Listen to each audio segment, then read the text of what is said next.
Hello students, welcome to lecture number 22 of MT201. So we will continue with 6.4. In the last two lectures we started with solving Legendre's differential equation and then calculated its general solution in terms of Legendre polynomials, and then we studied its properties of Legendre polynomials and how to calculate them and recurrence relation which they satisfy and all that. Then we moved on to Bessel differential equation and we calculated its solution in terms of Bessel functions of kind first kind and second kind. And now in this lecture we actually, in the last lecture we completed the solution. We calculated the solution of Bessel's differential equation for every non-negative real number nu in terms of Bessel function of kind first and Bessel function of second kind. Now we'll discuss differential equations solvable in terms of Bessel function. In other words, differential equations which are not Bessel's differential equation, but we can reduce them into Bessel's differential equation by substitution. So first we will discuss this differential equation. So if you see that x square y double prime plus x y prime, until here it exactly matches with the Bessel's differential equation, but from here x square minus nu square y equals to 0 means यहाँ पे आपके पास alpha square extra factor आ रहा है. तो हम इसको रिड्यूस कैसे करेंगे? So this is actually reduction to Bessel's differential equation. तो आप इसको कैसे रिड्यूस करेंगे कि आप इसमें एक पैरामीटर अल्फ़ा एक्स को आप टी अगर नया वेरिएबल इंट्रोड्यूस करवा दें. So if you consider t equals to alpha x,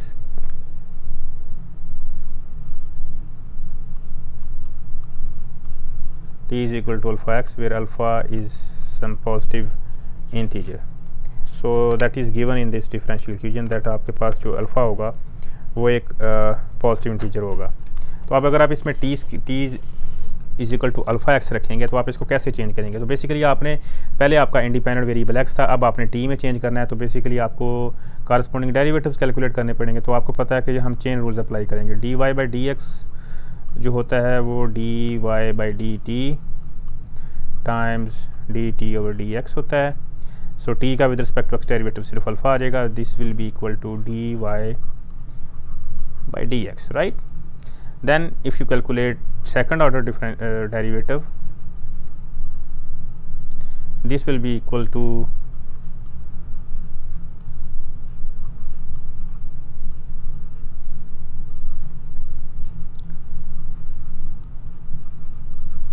आप d ओवर डी एक्स अप्लाई कर देंगे d y over d x पे, तो आपके पास ये आ जाएगा.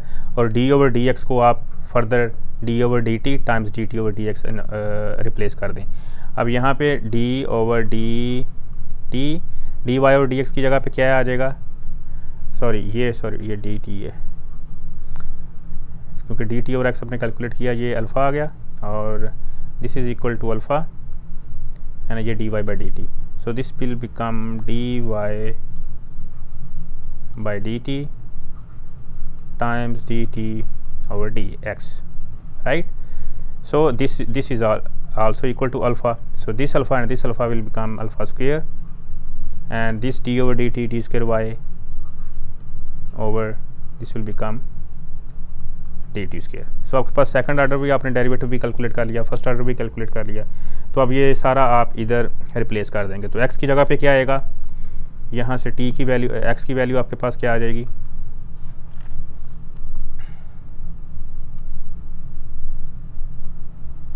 यहाँ से x की वैल्यू आ जाएगी t ओवर एक्स, राइट. तो अब अल्फ़ा सो आप x की वैल्यू ये इंसर्ट कर देंगे तो क्या आपके पास रिड्यूस हो जाएगी ये ऊपर वाली differential equation t alpha square double X Y double prime की जगह पे आपके पास ये वाला आ जाएगा alpha square D square Y over D T square plus x की जगह पे t ओवर अल्फ़ा और अल्फ़ा y प्राइम की जगह पे ये वाली चीज़ आ जाएगी alpha times D Y by D T. So ये अल्फ़ा से ये अल्फ़ा कैंसिल आउट हो जाएगा, ये अल्फ़ा स्क्वायर से अल्फ़ा स्क्वायर कैंसिल आउट हो जाएगा और plus alpha square x square की जगह पे टी स्क्वायर आ जाएगा plus t square minus nu square y की जगह पे y as it is. So this becomes t square dy over dt square plus t dy by dt, and then this comes t square minus nu square times y equals to 0. अब आप ये देख सकते हैं कि ये एक differential equation बन गई है. This is actually Bessel's differential equation.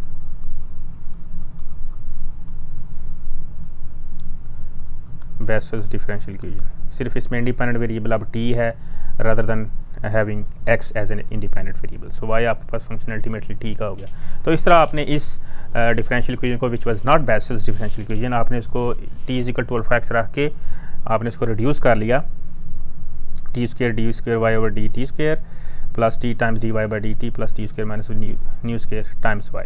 और of course nu as usual आपके पास नॉन नेगेटिव रियल नंबर है, राइट. सो अगर इस तरह की जो डिफरेंशियल इक्वेशन थी इसको आप थोड़ा सिंप्लीफाइड वर्जन में लिखेंगे तो t square y double prime plus is equal to 0. तो बेसल्स डिफरेंशियल इक्वेशन है. इसका आपके पास सोल्यूशन जो होता था वो क्या होता था, अगर तो x होता था तो j न्यू ऑफ x और j minus nu of x हो जाता था. Sorry y nu of x, क्योंकि हमने देखा था कि Bessel function of second kind इसका सोल्यूशन भी आएगा. अब इसका सोल्यूशन क्या आएगा, c1 Bessel's function of first kind with respect to t. अब आपके पास इंडिपेंडेंट वेरिएबल t आ गया, सिर्फ ये वाला डिफरेंस आएगा. सॉरी, यहाँ पे आपके पास Bessel function of second kind आएगा इन टर्म्स ऑफ t. तो ये आपके पास इसका सोल्यूशन आ जाएगा. तो इस डिफरेंशियल इक्वेशन को हम कहते हैं parametric Bessel equation of order nu. So this is called the parametric Bessel equation of order nu.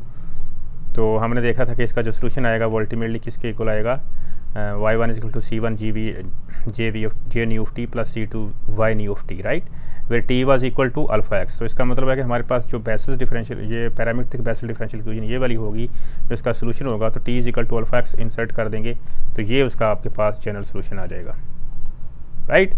तो इस तरह मतलब इसका मतलब इस तरह की कोई भी डिफरेंशियल इक्वेशन होगी और नॉर्मली आपके पास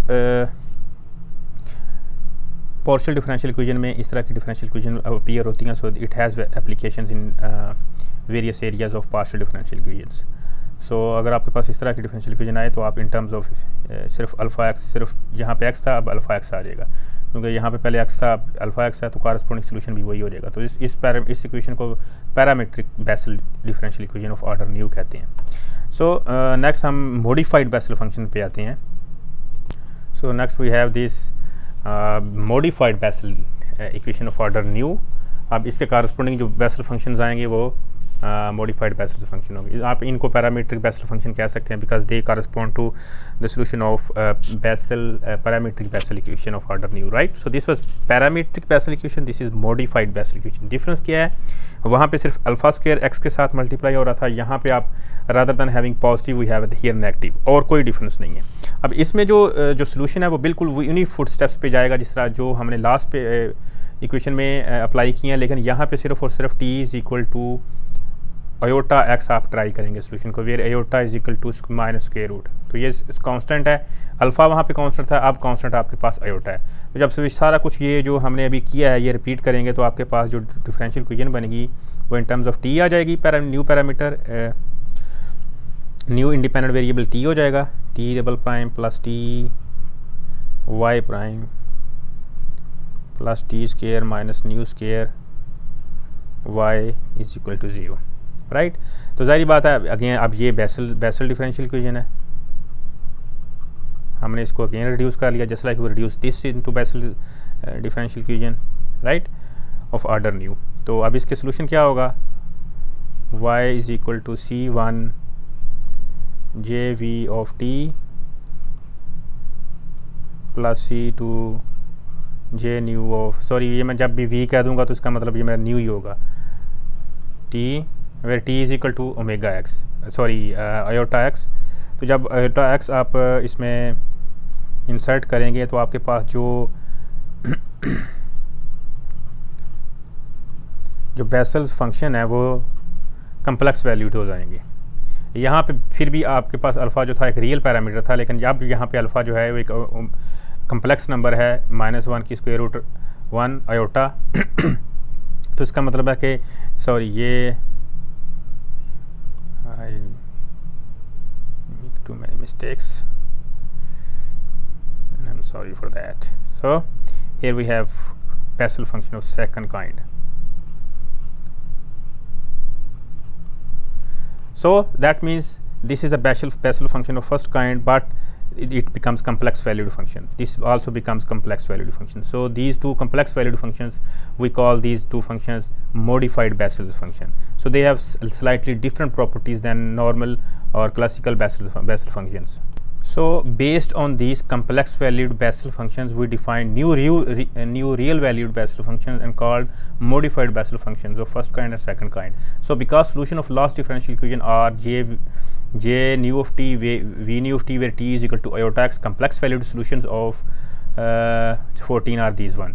A real valued version of these solutions are modified Bessel functions. तो हम इन दोनों रियल कम्प्लेक्स वैल्यूड को रियल वैल्यूड कैसे बनाएंगे कि आप आयोटा की पावर माइनस न्यू से मल्टीप्लाई करके जे न्यू ऑफ आयोटा एक्स को आप उसको आई वी ऑफ एक्स कह देंगे, और ये जो आई वी ऑफ एक्स होगा, अब इसमें आयोटा नहीं आ रहा तो ये बेसिकली इसमें आयोटा ओमिट हो जाएगा। जब आप इसको सॉल्व करेंगे, अब ये आपके पास ये आयोटा अब और अंदर वाला ये वाला आयोटा आपस में जब आप इसमें जे वी आयोटा एक्स की वैल्यू इंसर्ट करेंगे तो आपके पास ये रिड्यूस हो जाएगा, आयोटा रिमूव हो जाएगा, और ये आयोटा रिमूव होने के बाद रियल वैल्यूड फंक्शन आ जाएगा। तो इसका मतलब है कि अब आपने एक मॉडिफाइड बेसल फंक्शन डिफाइन कर दिया which is going to give you the solution to this modified Bessel differential equation.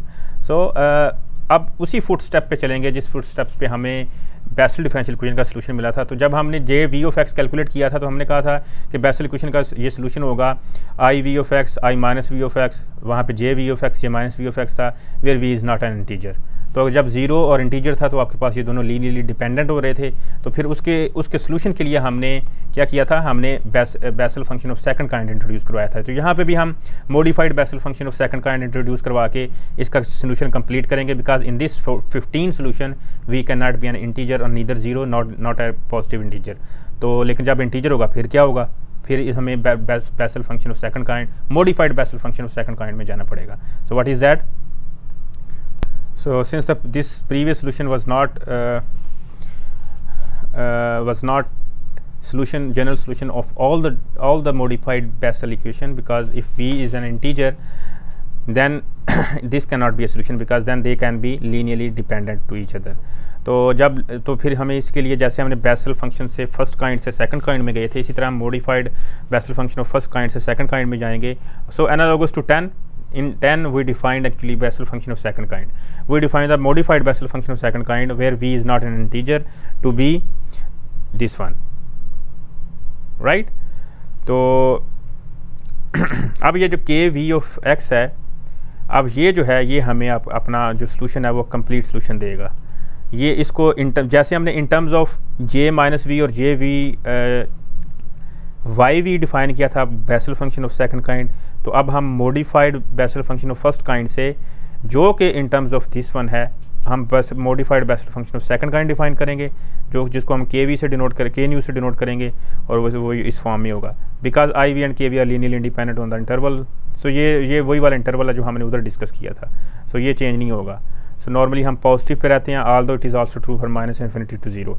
For any value of v the general solution of 14 is the linear combination of modified Bessel function of first kind and modified Bessel function of second kind. तो ये आपके पास complete solution दे देगा आपको modified Bessel differential equation का, where this minus will be this plus will be minus। अगर यहाँ पे अगर प्लस हो जाएगा तो Bessel equation आ जाएगी, माइनस हो जाएगा तो ये modified Bessel differential equation of order nu आ जाएगी। तो इसका अपने सोल्यूशन कैलकुलेट करने के लिए आपको modified Bessel function डिफाइन करने पड़े, बिकॉज अगर आपके पास differential equation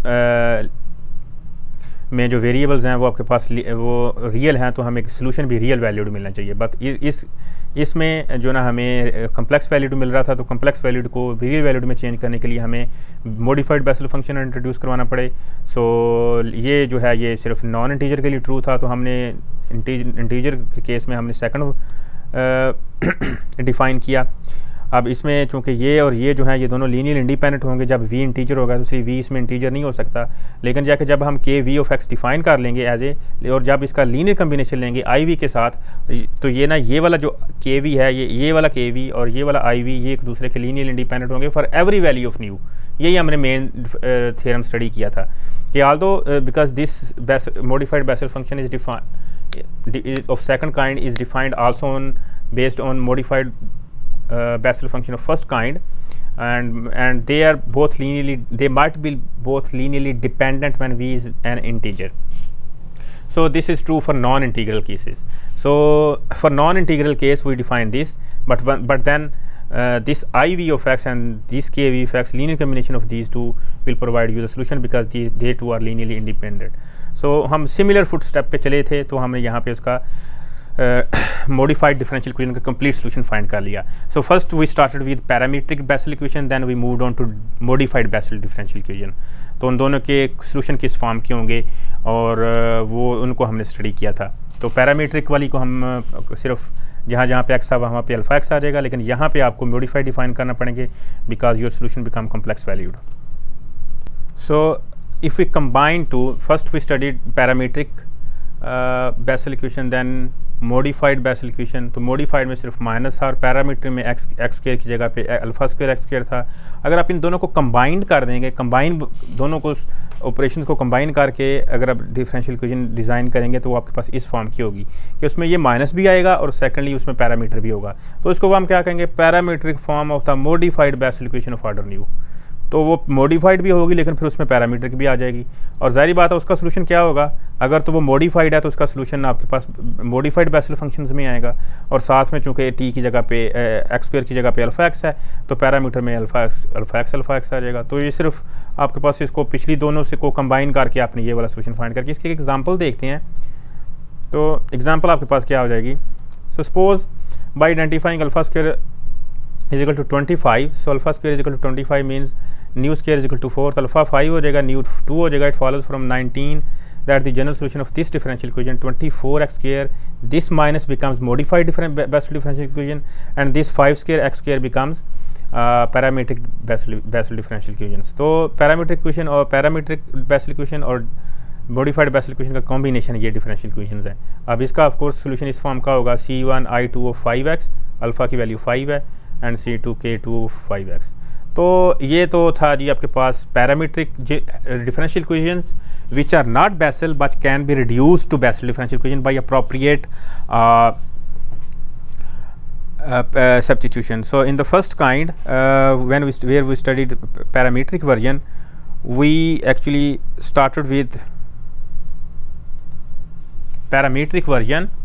We consider t equals to which was our parameter is equal to alpha x, and change that differential equation from independent variable x to the independent variable t, and then we moved on to and then calculated a solution in terms of Bessel's function of first kind and Bessel function of second kind, linear combination of those, where t जो था वो आपके पास alpha x के equal था. Then we moved on to modified Bessel differential equation. तो मॉडिफाइड के केस में से ये था कि सिर्फ जब प्लस, पहले जहाँ पे प्लस था अब वहाँ पे माइनस होगा, तो वो प्लस और माइनस के वजह से जो ना वो आगे हमें उसमें जो सब्स्टिट्यूशन करना पड़ेगी वो इन टर्म्स आयोटा एक्स करना पड़ेगी in order to change that differential equation into Bessel differential equation. तो हमने रिड्यूस तो कर लिया, लेकिन जारी बात है टी की जगह पे जब अल्फा एक्स आएगा तो वो जो बेसल फंक्शन है वो कम्प्लेक्स वैल्यूड हो जाएंगे. But since the differential equation is real valued we must get the solution which are also real valued. So in order to do that we had to define some modified Bessel functions. तो modified Bessel function of type 1 I nu of x and modified Bessel function of second kind was k nu of x. तो उन दोनों का linear combination जो होगा वो फिर आपका, चूँकि these two are real valued, तो उन दोनों का जो लीनियर कम्बिनेशन हो जाएगा बाई सुपरपोजिशन प्रिंसिपल वो आपके पास मॉडिफाइड बेसल डिफरेंशियल इक्वेशन का सोल्यूशन हो जाएगा. इसी तरह यहाँ पे अगर आप दोनों को कंबाइन कर देंगे तो ये उनका दोनों का कम्बिनेशन आ जाएगा. तो यहाँ पे Bessel modified Bessel function of first and second kind तो आएंगे, लेकिन सब प्लस पैरामीटर भी है. तो पैरामीटर में पैरामीटर आपने चेंज किया, एक्स की जगह पे टी करेंगे तो आपके पास जहाँ पे अब टी था तो ये अल्फा, यहाँ पे अल्फा एक्स आ जाएगा. So next we move on and discuss some properties which Bessel functions and modified Bessel functions hold and satisfy. So next we study some properties of Bessel function of first kind and second kind. So suppose we have integer starting from 0, non-negative integer, so that means we have m start from 0 up to 2, 3 and so on.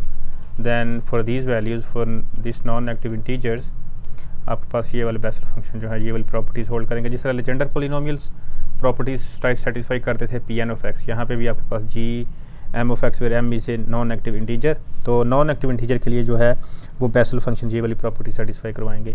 तो J minus n of x is equal to -1 की power m J m of x, कि अगर आप m की जगह पे -m ले लेंगे तो सिर्फ आपके पास वो एक दूसरे के लीनियर कम्बिनेशन होंगे, सिर्फ एक दूसरे के स्केलर मल्टीपल होंगे, -1 की power m।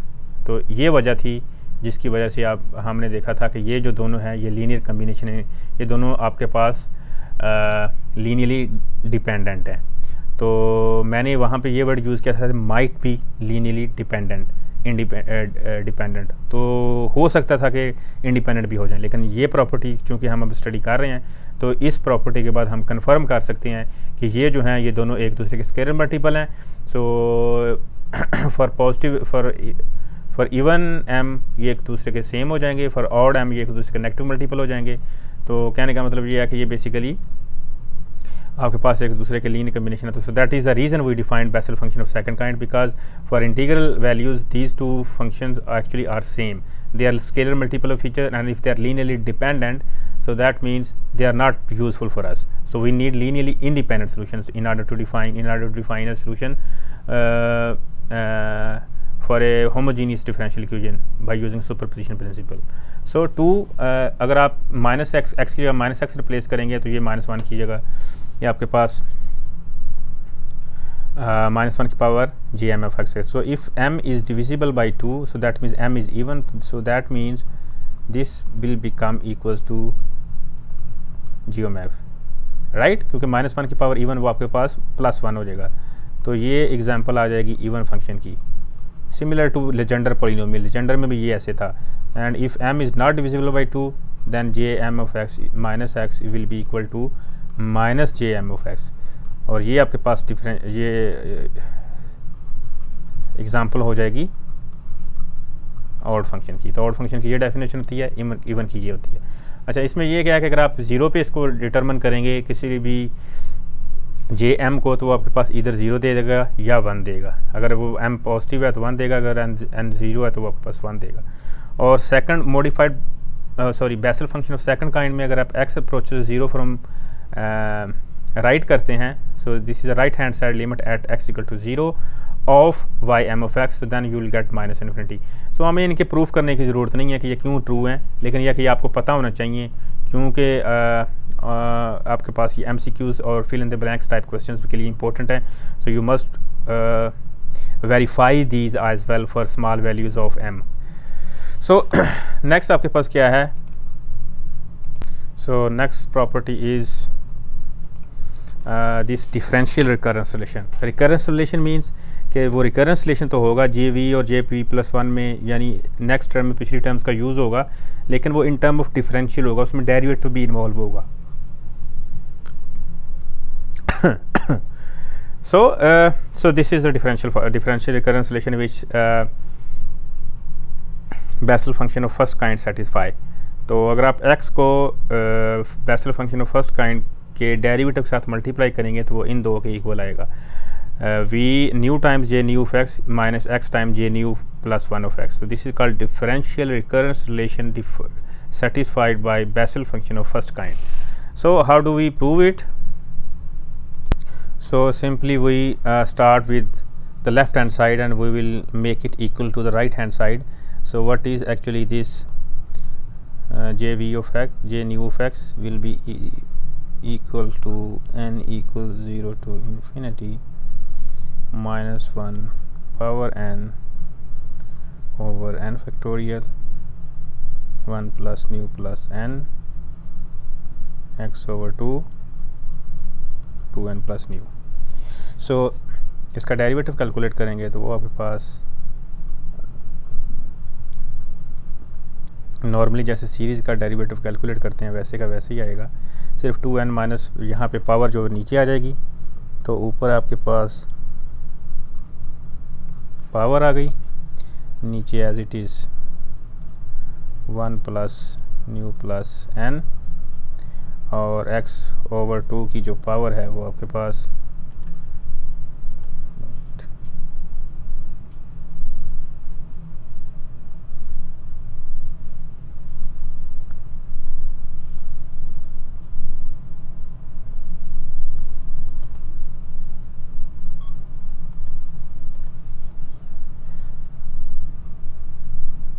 2n plus nu minus 1. So when we multiply this with x, so ये वाली x की एक जो पावर है वो इसमें ऐड अप होके ये आपके पास एज इट इज़ -1 जो है ना वो +1, ये -1 ये वाला, और x की ये पावर +1, ये आपके पास ऐड होके 2n प्लस v सिर्फ रह जाएगा। तो जब आप मल्टीप्लाई करेंगे तो आपके पास जो वैल्यू रिड्यूस होके आ जाएगी। सो हम इसकी लेफ़्ट हैंड साइड देखते हैं। So x j nu of derivative of x will be equal to this.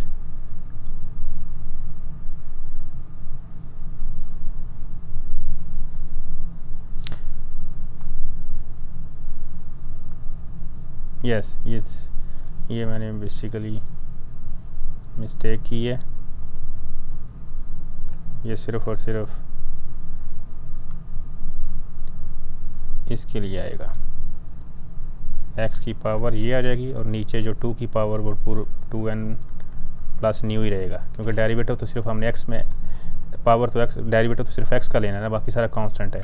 लेकिन जब ये वाला x इससे मल्टीप्लाई होके इसके साथ इसको अगेन 2n प्लस न्यू बना देगा, तो फिर आप अगेन x ओवर 2 की पावर 2n प्लस न्यू लिख सकते हैं। तो इसका मतलब है कि minus 2n plus nu over n factorial 1 plus nu plus n again 2n plus nu हो जाएगा, right, because this x power 1 will add up to this. So 2n plus 1 minus 1 plus 1, so 2n plus nu. So next we have this. अगर एक दफ़ा आप इस पूरी series को ये आपके पास अगर बाहर ले आएँ, एक दफ़ा पूरी सीरीज़ को न्यू के साथ मल्टीप्लाई कर दें, एक दफ़ा 2n के साथ मल्टीप्लाई कर दें, तो जब न्यू के साथ मल्टीप्लाई करेंगे तो ये आपके पास n is equal to 0 to infinity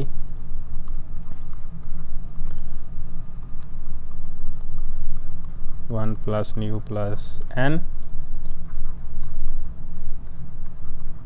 2n plus nu, right. और फिर हम इसको इस 2n से मल्टीप्लाई करेंगे पूरी सीरीज़ को, n is equal to 0 up to infinity -1 power n factorial 1 plus nu plus n x over 2n plus nu. So here n की पावर 1,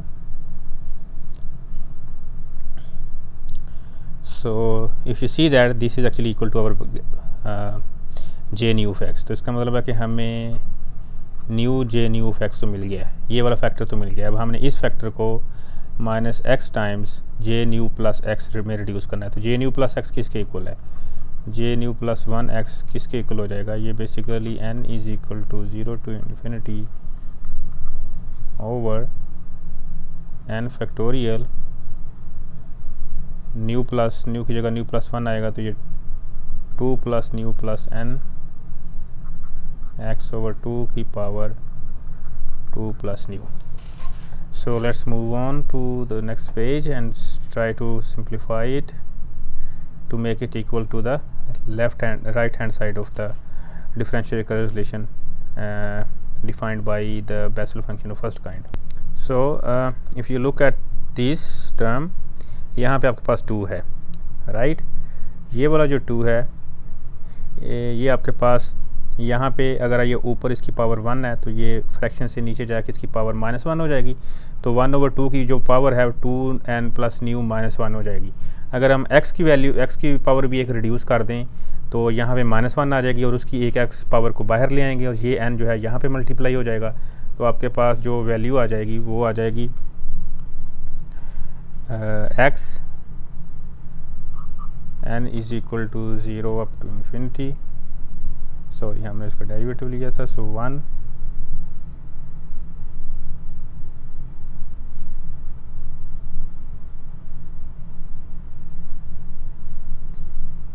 -1 की पावर n, n ये वाला जो बाहर था वो अंदर मल्टीप्लाई हो गया, नीचे n फैक्टोरियल को आप n माइनस 1 n-1 फैक्टोरियल लिख सकते हैं। तो ये इस n से ये n कैंसिल आउट हो जाएगा। नीचे ऑलरेडी आपके पास 1 प्लस न्यू प्लस n है और हमने उस 2 को नीचे ले आया और एक x पावर रिड्यूस की, तो ये x और 2 की दोनों की पावर 2n प्लस न्यू -1 हो गई, राइट। एक 2 यहाँ पे था, n ये इधर आ गया, एक 2 यहाँ पे था, वो नीचे आके उसने पावर रिड्यूस कर दी 1 और इधर से हमने एक x भी पावर रिड्यूस करवा ली। तो अब आपके पास अब इस पूरे के पूरे पार्ट में हम k is equal to n-1 replace कर देते हैं। तो बेसिकली क्या फंक्शन क्या बन जाएगा, प्लस x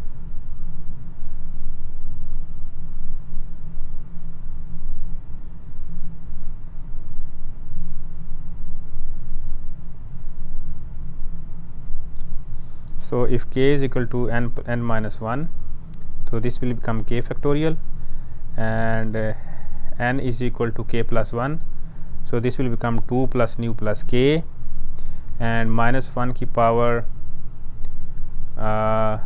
0, so -1 की पावर n। तो यहाँ पे आप n की वैल्यू k प्लस 1 आ जाएगी, तो n की जगह पे k plus 1 is equal to 1 आ जाएगा। So k is equal to 0 से इन्फिनिटी से स्टार्ट हो जाएगा और यहाँ पे आपके पास n की वैल्यू क्या है, 2k प्लस 1, सो 2k प्लस 2 प्लस 2 -1, तो ये +1 हो जाएगी पावर। सो नीचे आपके पास जो वैल्यू आ जाएगी वो बेसिकली आ जाएगी x k is equal to 0 to infinity minus power k, n की वैल्यू क्या है k प्लस 1, राइट।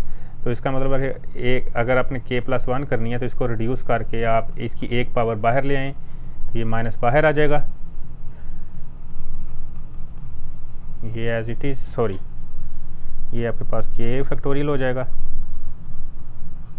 ये अंदर आ जाएगा 2 प्लस न्यू प्लस k और x ओवर 2 आ जाएगा 2k plus nu plus 1।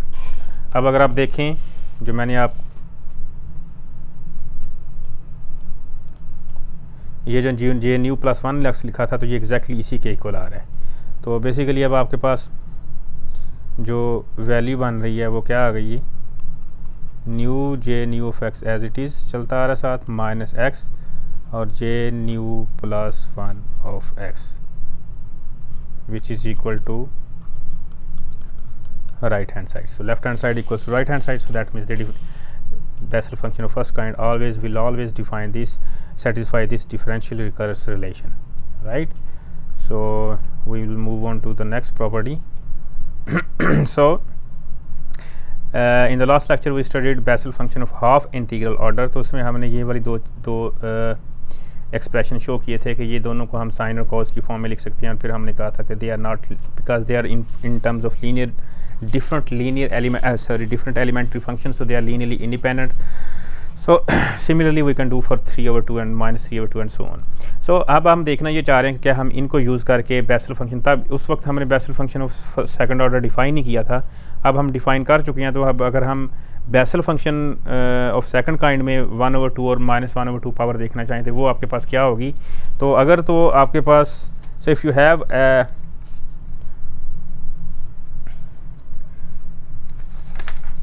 n is an integer, suppose n is an integer then n plus 1 over 2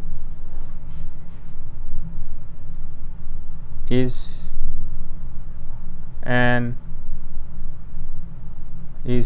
half an odd integer, half an odd integer। और अगर आपको cos और sign के behaviour का idea हो तो ये आपके पास इन मल्टीपल्स के लिए ऑलवेज 0 देता है, और साइन जो है sine n plus 1 over 2 pi where n is any integer, ये आपके पास cos n पाई के इक्वल होता है, और ये जो है ये -1 की पावर n के इक्वल होता है। ऑलवेज या तो 1 आंसर देगा या -1 आंसर देगा, बिकॉज कॉज ये जो है ये एक दूसरे, यहाँ पे हमने हाफ एंगल आइडेंटिटी यूज़ की तो ये इसकी इक्वल आ जाएगा, और ये आपको पता है कि पाई के मल्टीपल के लिए या तो 1 देता है या -1 देता है। सो नेक्स्ट अगर हम basal function of second kind की डेफिनेशन देखें तो basal function of second kind की डेफिनेशन ये है, ये वाली, राइट। तो इसमें अगर हम अब कॉज वाई यहाँ पे 1/2 रखें तो j 1/2, यहाँ पे j -1/2 आ जाएगा, और कॉज और जो साइन है वो आपके पास ये वाला रिलेशन होल्ड करेंगे। So for n plus 1/2 if you consider n plus 1/2 rather than new, तो न्यू की जगह पे जब n plus 1/2 आप रिप्लेस करेंगे तो आपके पास ये जो है ये 0 हो जाएगा, ये आपके पास एज इट इज़ रह जाएगा, और ये जो है ये -1 की पावर n दे देगा। तो इसका मतलब है कि आपके पास ऊपर वाला ये -1 और ये -1 की पावर n, ये आपके पास n plus 1 दे देंगे, और आपके पास जो वैल्यू आ जाएगी वो v न्यू की जगह पे ये वाला फैक्टर आ जाएगा। तो इसका मतलब है कि अगर हम n की वैल्यू यहाँ पे 0 कंसिडर करें तो आपके पास ये वैल्यू किसके इक्वल आ जाएगी, ये माइनस आ जाएगा, और यहाँ पे -1/2 आ जाएगा, और -1/2x जो है वो इसके इक्वल होता है। इसी तरह ये आपके पास +1 के इक्वल आ जाएगा, और वो जो है ना वो आपके पास साइन के इक्वल होता है। तो इस तरह जो है ये एक दूसरे के मल्टीपल। तो हम इस फार्मूला से अगर आपको हाफ इंटीग्रल पावर्स जो हैं वो अगर फर्स्ट ऑर्डर के लिए basal function of first kind के लिए पता है तो आप basal function of second kind के लिए हाफ इंटीग्रल अगर के फार्मूले उसी तरह ड्राइव कर सकते हैं। So that is the reason कि आपके पास ये दोनों भी लीनियरली इंडिपेंडेंट होंगे। These are two linearly independent then these two are also linearly independent. So ये तो था कि अगर आपने ये हमने ऑलरेडी किया था, और इनको यूज़ करके हमने जो है ना इन जनरल इस तरह अगर आपके पास 3/2 और यहाँ पे अगर हम 1 रख देंगे तो ये 3/2 आ जाएगा। तो 3/2 और -3/2 अगर आपको इनका पता है तो आप फिर अगेन 3/2 और -3/2 की यहाँ से वैल्यू कैलकुलेट कर सकते हैं। So next we have spherical Bessel function. So spherical Bessel function basically इस टॉपिक में तो नहीं है, लेकिन ये पार्शियल डिफरेंशियल इक्वेशन में इनका काफ़ी यूज़ है, और हम चूँकि बेसल फंक्शन की टाइप स्टडी कर रहे हैं, basal function of first and second kind, modified Bessel function of first and second kind, तो उसी की कंटिन्यूशन में जो बेसल फंक्शन हमने हाफ इंटीग्रल ऑर्डर्स स्टडी किए थे बिल्कुल ये पिछली स्लाइड में, तो उनको यूज़ करके हम स्फेरिकल बेसल फंक्शन डिफाइन करते हैं। तो स्फेरिकल बेसल फंक्शन जो है ना वो आपके पास ये होते हैं j और y, और अगर आप इनको किन टर्म्स में, spherical Bessel function of first kind ये हो जाएगा, spherical Bessel function of second kind आपके पास ये हो जाएगा। So here we use Bessel function of half odd integral order of first kind, and here we use Bessel function of second order for half and odd integral integers. ठीक है जी। तो ये Bessel function of half odd integer order है, और ये आपके पास Bessel function first kind, and this is actually basal function of second kind of n plus 1/2 which is actually half odd integral orders. तो ये बेसिकली इनका हमारे ordinary differential equation में तो कोई यूज़ नहीं है, लेकिन इनका जो है वो पार्शियल डिफरेंशियल इक्वेशन में काफ़ी यूज़ है। So this is what I exactly said. The function g n of x is called spherical Bessel function of first kind, and y n of x is the spherical Bessel function of the second kind. For example, if you put n is equal to 0, so then this becomes j1 of 2x, and this becomes y1 of 2x, और इन दोनों की values हमने calculate की हुई हैं। तो for n is equal to 0 basically j0 क्या बन जाएगा, इसके इक्वल आ जाएगा, ये इसकी वैल्यू हमने कैलकुलेट की हुई है, और ये बेसिकली एक दूसरे के साथ कैंसिल आउट होकर हमें sin x over x दे देगा। इसी तरह आपके पास y नॉट ऑफ x जो है ना y0 ऑफ x क्या दे देगा, यहाँ पे y1 over x का which is a basal function of second kind of half order of 1/2 order इसकी वैल्यू भी हमने पीछे अभी कैलकुलेट की थी, वो आपके पास इसके इक्वल थी। ये भी आपके पास फर्दर रिड्यूस होके minus cos x over x आ जाएगा। तो ये हैं spherical Bessel function of first kind and spherical Bessel function of second kind. They are not useful in actually calculating the solution, general solution of Bessel's ordinary differential equation, but they are very important in partial differential equation. And when we will study partial differential equation, these spherical, there is a concept called spherical partial differential equation, and these spherical Bessel functions actually come into play in that particular topic when you study partial differential equation and Bessel's particularly Bessel's partial differential equation, right. So ये तो था जी जिसमें हमने ये lecture for this lecture that is all. इसमें हमने basically Bessel functions की बेसिक प्रॉपर्टी स्टडी की थी। स्टार्ट किया था हमने differential equations which are reducible to Bessel differential equation. We started with parametric, then we moved on to modified Bessel function, modified differential equation, और corresponding to that we defined modified basal functions. तो उसके बाद हमने properties देखी कि आपके पास Bessel function of first kind कौन सी प्रॉपर्टी सेटिस्फाई करते हैं, सेकंड फंक्शन कौन सी प्रॉपर्टी सेटिस्फाई करते हैं when the order is an integer. उसके बाद we moved on to spherical Bessel function, and before that we calculated Bessel function of half integral order. उसमें हमने देखा था कि अगर आप हाफ इंटीग्रल ऑर्डर के n+1/2 के एक्सप्रेशंस हैं basal function of first and second kind के, तो आप स्फेरिकल बेसल फंक्शन डिफाइन कर सकते हैं। So this is all, that is all from chapter 6। Next we will start with chapter 8.1 which is about system of differential equation. और फिर system of differential equation का मतलब है कि आपके पास सिर्फ एक डिफरेंशियल इक्वेशन नहीं होगी, आपके पास पूरा का पूरा एक सिस्टम होगा, एक सेट ऑफ डिफरेंशियल इक्वेशंस होगी, 3 हो सकती हैं, 4 हो सकती हैं, फिर आपने उनका कॉमन सोल्यूशन कैसे कैलकुलेट करना है। So next will move on to 8.1 in the next lecture, in lecture number 23. So that is all from this lecture. Thank you very much.